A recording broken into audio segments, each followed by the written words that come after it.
दिल्ली से और शैलेंद्र पटना से हमारे साथ जुड़े हुए हैं। सबसे पहले अमितेश, जरा ये बताइए, केसी त्यागी के अगर बयान को हम समझें या उसका विश्लेषण किया जाए तो समझ में ये आता है कि जो सीटिंग सांसद हैं वो तो इच्छुक हैं कि वो तमाम सीटें उनके पास ही रहनी चाहिए, लेकिन क्या सभी पार्टियां इसके लिए राजी होंगी? जिनके पास सीटिंग सांसद नहीं है वैसी पार्टियों का क्या होगा? यही तो पेच है। जी हाँ, बिल्कुल। जेडीयू की तरफ से साफ साफ शब्दों में कहा गया है कि 16 हमारे सिटिंग सांसद हैं और सिटिंग सांसद जितने हैं वो तो उस पर तो पहले से ही आम सहमति एक तरह से है कि सिटिंग जिसकी है वो वहां से चुनाव लड़ेंगे, यानी 16 सीटें जरूर जेडीयू के खाते में रहेगी। 16 के बाद जो आगे हो, लेकिन 16 से कम पर लड़ने के लिए जेडीयू किसी भी तरह से तैयार नहीं है।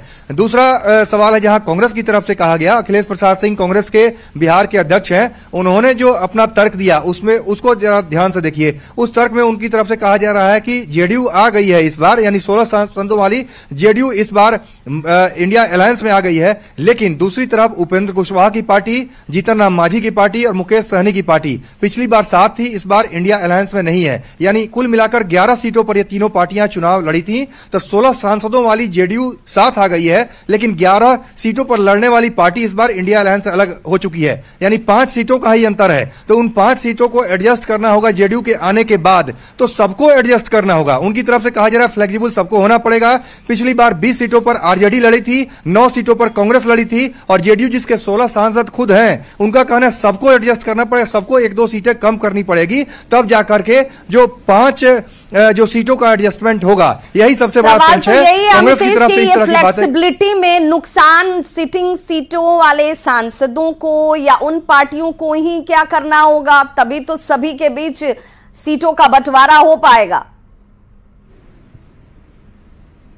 जी हाँ, बिल्कुल। और सबसे बड़ा नुकसान अगर किसी को अगर साफ तौर पर जो सामने से दिख रहा है उसमें जेडीयू का होगा, अगर इस फॉर्मूले को माना जाए जो कांग्रेस की तरफ से दिया जा रहा है उसमें। कांग्रेस साफ करिए सबको फ्लेक्सिबल होना पड़ेगा, तो आरजेडी का एक भी एमपी अभी नहीं है, कांग्रेस का सिर्फ एक एमपी है, तो कांग्रेस 9 से घटकर 8-7 हो सकती है, आरजेडी भी कुछ फ्लेक्सिबल हो सकती है, लेकिन जेडीयू फ्लेक्सिबल अगर होगी तो 16 से घटना पड़ेगा। इस तरह का अगर तर्क सामने आता है तो जेडीयू की तरफ से साफ शब्दों में कहा गया है कि आखिर हमसे ऐसी अपेक्षा क्यों कर सकते हैं, कैसे कर सकते हैं। जेडीयू के मुख्य प्रवक्ता केसी त्यागी ने साफ शब्दों में हमसे कहा कि 16 जो सीटिंग हमारे हैं उससे कम पर अपेक्षा आप कैसे कर सकते हैं, यानी साफ तौर पे इनकार कर रही है जेडीयू, और यही सीट बंटवारे का सबसे बड़ा पेंच है। हालांकि औपचारिक तौर पे जो सूत्र बता रहे हैं, अनौपचारिक तौर पर जरूर बात हो रही है, लेकिन औपचारिक तौर पर वार्ता की शुरुआत अभी हुई नहीं है। और बार बार जेडीयू की तरफ से, चाहे संजय झा ने कहा या सबकी तरफ से कहा जा रहा है, जेडीयू की तरफ से नीतीश कुमार ने भी पहले कहा है कि सीट बंटवारे पर जल्द सहमति बने। सीट बंटवारा सबसे बड़ा पेंच है। जेडीयू की तरफ से संयोजक पर कम